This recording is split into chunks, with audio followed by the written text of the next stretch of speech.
Can Leo Messi win the Copa America with Argentina? Let's discuss. Hey everyone, welcome to a special edition of Extra Time TV. This is Sooklal, and today we're going to speak about Leo Messi and his chances of winning the Copa America. It's going to start in a couple days, and with Cristiano Ronaldo winning the UEFA Nations League, of course the media that loves this silly argument between Cristiano Ronaldo and Messi are naturally focusing their eyes on little Argentine and asking, can Leo Messi win this Copa America? And that is a very valid question. Unfortunately, Leo Messi has been on the receiving end of 4 defeats in 4 finals. They have reached the finals of 4 out of the last 5 Copa Americas. And honestly, it's very disappointing. They've had squads that were capable of winning these tournaments, and for one reason or the other, he hasn't won.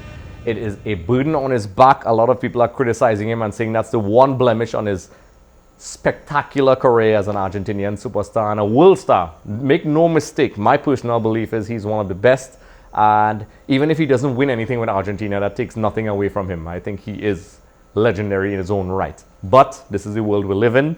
The Copa America is something he wants to win, and he is definitely going to try his best. You will be forgiven for thinking that Argentina is a mess, because if you looked at their performance at the 2018 World Cup, they did not perform well by their own high standards. Argentina came into the World Cup in a complete mess. You also saw that they had to scrape to get through the group. Individual brilliance from Leo Messi once again saved them against Nigeria. But you could tell that the team was not well prepared. The AFA, which is the Argentine Football Association, was in a complete chaos. They did not play all their friendlies, so they clearly weren't match fit when they got into the finals. And eventually, they limped out of the World Cup after losing to France. Admittedly, they did really well. It was 4-3. And, you know, that's pretty good for a team that wasn't disorganized. But Argentina, anything outside winning the World Cup is considered a failure. Their standards are ridiculously high. 4 months on, we are still asking that question. Messi took a step away from the national team. And many people are asking, what now for Argentina? So now Lionel Scaloni is in charge. A lot of people were not happy with that appointment. He was supposed to be an interim coach, you know, flanked by some of his former teammates, Pablo Aimar, Walter Samuel, and also Roberto Ayala, among others. And people really did not know where this Argentina team was going to go. Was Messi going to return? Is this the end of the great Argentina team that dominated football for years with talented players such as Riquelme, Varane? They were known for churning out talents. And a lot of people, if you ask them, Argentina should have won a lot of international trophies. This is something that has haunted Leo Messi. And the Copa America is about to start. Lionel Scaloni has basically rebuilt the squad. This is a squad in transition, if you'd like to call it that. It's unfair because even though it's Leo Messi on the team, they are always tagged as favorites. But make no mistake, this is a team that is in transition. And, you know, the final 23 is a pretty decent 23. You have some familiar faces in there. Angel Di Maria, Sergio Aguero. However, players like Sergio Romero and some old favorites are now gone. Mascherano retired. And that brings us to the first question. A lot of people are asking about the midfield. Argentina has been placed in Group B with Colombia, who's coached by Carlos Queiroz, who has been the assistant coach for Ferguson and Manchester United. The Portuguese man has been at Real Madrid and Portugal, and, you know, he's a pretty tough coach. He replaced Jose Pekerman. Paraguay is a team that always gave Argentina a tough time, and Qatar, you know, they are the champions of their region. So a lot of people are expecting a result, but I don't think this group is going to be easy as people make it sound. The squad is definitely an interesting one, with only 12, I believe, making it from the World Cup squad, with some new additions. The concern that many people are having is the midfield for Argentina. Ever since the exit of the midfield anchor, which is Javier Mascherano, they have not looked great when they played friendlies after the World Cup. You know, everybody knows that Venezuela game.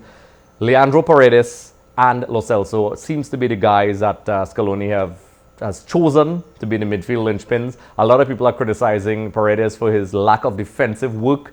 Lo Celso is more on the offensive side, so there are some concerns. Guido Pizarro replaced Palacios, who was injured, that guy who seems to be always injured and seems to be ruining his career.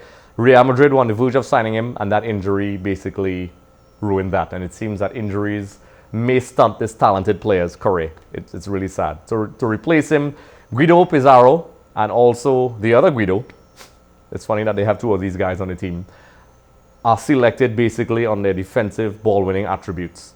Will they be enough to help Argentina get that balance in midfield that Scaloni is trying to get? He has tried variables in the midfield. We've seen him try different players, so it's very difficult to figure out his starting 11, especially in the midfield for Argentina, because he played a particular lineup against Nicaragua. And in the training sessions, if you go online to sites like mundoalbiceleste.com, he seems to be trying variations. However, it seems as if he's going to go with the familiar forward line of Di Maria, Sergio Aguero, Leo Messi in the front three, and possibly, and I'm speculating here, and you guys and gals could let me know in the comment section below, who do you think that midfield trio is going to be? I think it's going to be Lo Celso, Paredes, and maybe Pizarro, possibly. There's some possible variations for that, but we'll see how it goes.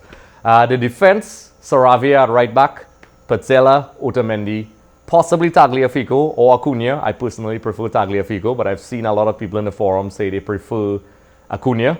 I think Tagliafico has shown his worth with Ajax. I think he has grown since the World Cup, and I think he's a pretty solid player in the back line. The surprise, and I think a lot of people agree with me, is Armani in goal. I really thought Andrade was going to be the guy. He has had a wonderful season. Armani is a player that doesn't really inspire a lot of confidence. Perhaps Scaloni sees something in training that we don't. Maybe the World Cup experience. I mean, we all know what Caballero did. It was a disaster. So I'm hoping that they get the selections right. A lot of people are skeptical about Scaloni. We don't know if he's really the guy to take Argentina back to where they belong. He's an inexperienced coach. People were surprised by his appointment. A lot of people thought maybe Marcelo Gallardo or Matias Almeida would have been the coach. They went with Lionel Scaloni. So we'll see how that goes. In order for Argentina to win this Copa America, they really have to balance that midfield between defense and offense. And that's where we go back to the midfield duo. Who will be the defensive midfield duo? Will they have a defensive duo with one offensive player? That is the question many people are asking. I think we'll see. I can't seem to figure out the lineup as I speculated before. I think Lo Celso is going to be the guy behind the front three with two defensive midfielders that we're not sure about. I'm guessing Paredes and Pizarro. That's really an educated guess. As for Argentina reaching far in this tournament, I think this Colombia game is going to be really difficult. I think it's going to be a very physical game. Colombia has caused Argentina problems in the past, but this team is a very strong team. It's a new team, but it's a very strong team. They did really well against Nicaragua. I was very impressed with when they played the second half without Leo Messi. Players like Lautaro Martinez, Matias Suarez, and also the variation of Acuna and Tagliafico was really impressive. They looked like a team that can play without Messi, and I think that is one of the concerns many people are asking.